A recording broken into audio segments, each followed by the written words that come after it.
Bom dia! Dia 3 de fevereiro. Olá, meu amigo, minha amiga.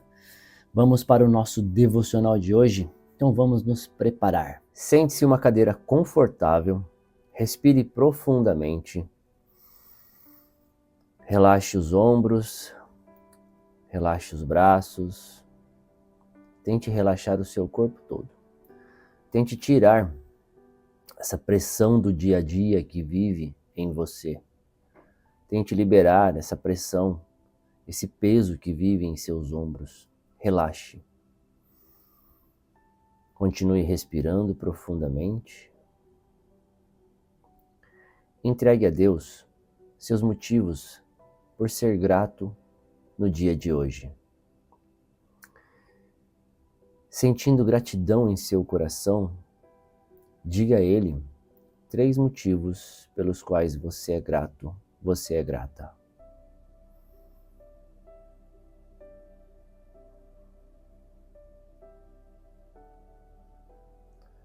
Agora, mentalize a energia de Deus que vive dentro de você.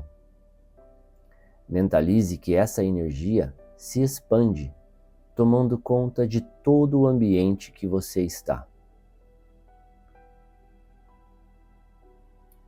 Agora mentalize a energia de Deus que vem dos céus e se conecta a você através do topo da sua cabeça e penetra no seu corpo todo, purificando sua mente, seu espírito, seu corpo físico, purificando cada célula do seu corpo físico, limpando seu corpo espiritual, eliminando da sua mente pensamentos negativos, eliminando do seu coração sentimentos negativos, purificando você totalmente. Agora, mentalize 3 pessoas que você gostaria de enviar esta energia. Apenas mentalize o rosto dessas 3 pessoas.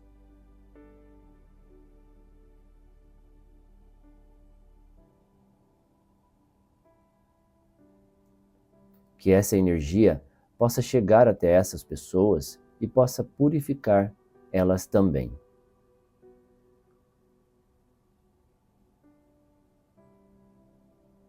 Agora, profetize na sua vida. Profetize na vida dos seus. Profetize na sua casa, no seu trabalho, nos seus negócios, em tudo aquilo que você faz, nos seus estudos.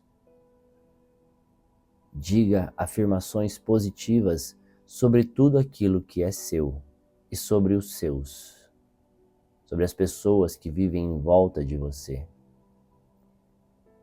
Diga coisas boas. Continue respirando profundamente. Agora, entregue a Deus seus pedidos para o dia de hoje. Quais são as suas intenções para o dia de hoje? Em qual área de sua vida você deseja o auxílio de Deus? Em qual área de sua vida você deseja a sabedoria de Deus? Entregue a Ele humildemente.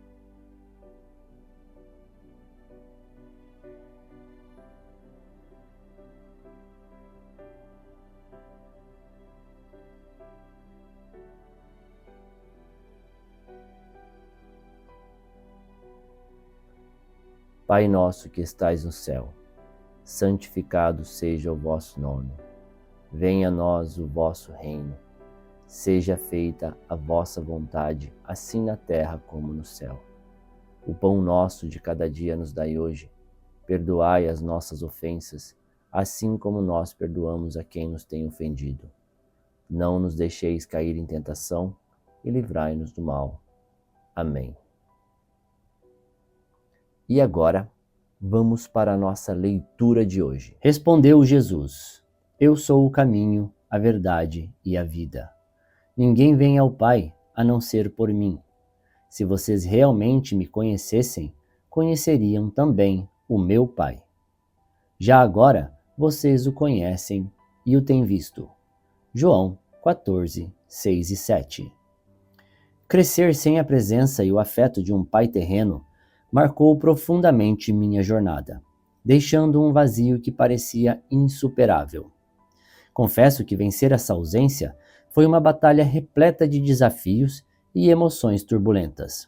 Contudo, na adolescência, um encontro transformador com Jesus me revelou o amor incondicional de meu Pai Celestial. Essa revelação foi um bálsamo para a minha alma. Ensinou-me que meu pai terreno apenas reproduzia os ciclos de erros e vícios que ele mesmo experimentou, pois nem ele, nem meus avós paternos haviam conhecido o amor verdadeiro de Deus Pai. Quando me dei conta disso, entendi. A responsabilidade de escolher um novo caminho agora repousava sobre meus ombros. Decidi com firmeza que, se tivesse a bênção de formar minha própria família, dedicaria cada momento para nutri-la com o amor e o cuidado que ansiava em minha juventude. Hoje, ao compartilhar minha história, quero ressaltar que, independentemente de nossas origens ou feridas, possuímos a liberdade de reescrever nosso destino sob a orientação e o cuidado de Deus. A jornada de reconstrução não é fácil. É possível que esteja sob você a responsabilidade de quebrar padrões nocivos que vêm sendo trazidos de gerações anteriores. Mas saiba que, com o auxílio do Espírito Santo, você sairá vitorioso. Sua decisão de abrir o coração ao Pai e permitir que Ele guie os seus passos é fundamental para que uma nova história passe a ser escrita em sua vida. E assim, novos padrões sejam estabelecidos, que influenciarão não apenas você, mas toda a sua geração. Palavra-chave de hoje: superação. Leitura bíblica, Êxodo 24. A aliança de Deus com o povo de Israel. O Senhor Deus disse a Moisés: você, Arão, Nadab, Abiú e 70 líderes do povo de Israel, subam o monte e venham até a minha presença. E quando ainda estiverem um pouco longe, ajoelhem-se para me adorar. Só você, Moisés, chegará perto de mim. Os outros não. E o povo não deverá subir o monte. Moisés foi e contou ao povo tudo o que o Senhor tinha dito e todos os mandamentos que ele tinha dado. Então, os israelitas responderam todos juntos: nós faremos tudo o que o Senhor ordenou. Então, Moisés escreveu todas as leis de Deus, o Senhor.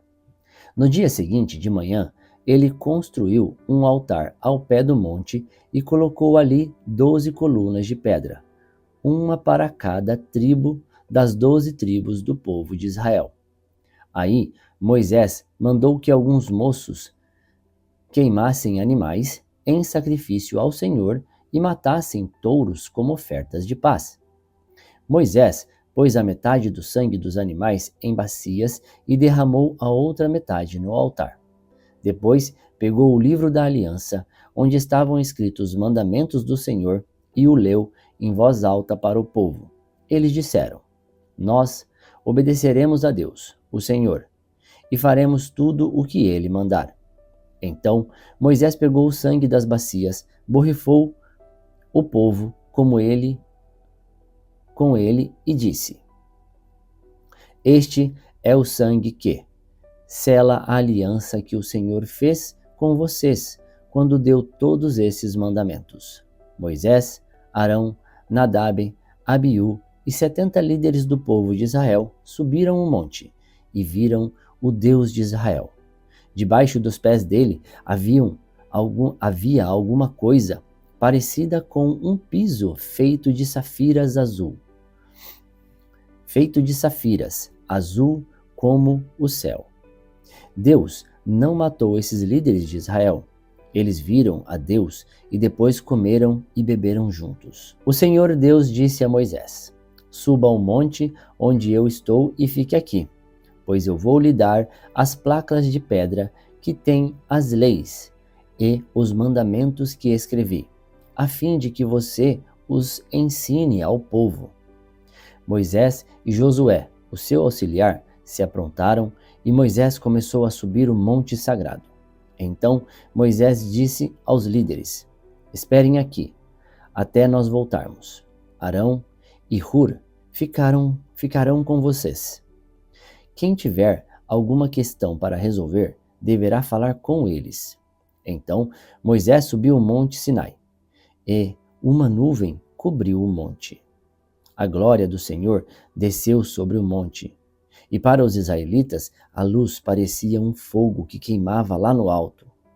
A nuvem cobriu o monte durante 6 dias, e no 7º dia o Senhor, lá da nuvem, chamou Moisés. Moisés entrou no meio da nuvem e ficou ali, no monte, 40 dias e 40 noites.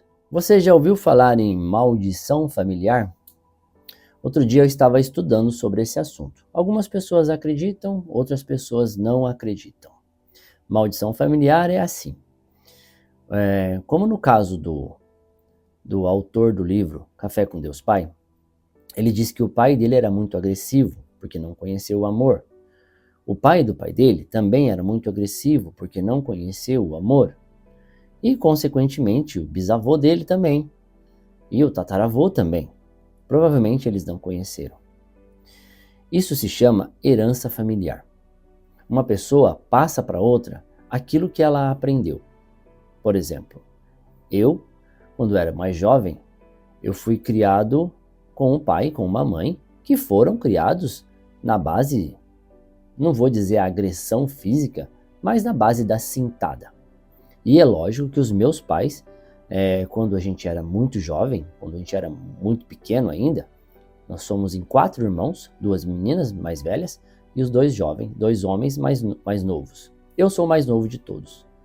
E nós 4, a gente foi educado na base da cinta, vou dizer assim.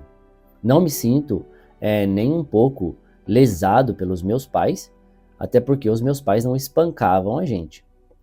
Toda vez que a gente fazia uma arte, a gente tomava uma cintada assim para aprender a não fazer aquela arte novamente. Hoje eu não crio os meus filhos da mesma forma, mas os meus pais me criaram assim, por quê? Porque os pais deles criaram eles dessa forma. Então foi o que eles aprenderam.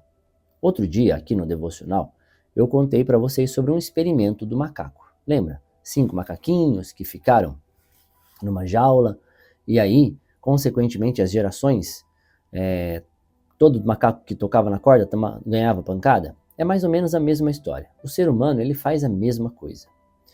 O problema é quando a gente passa a achar que o filho não deve mais ser punido de alguma forma quando ele faz algo errado.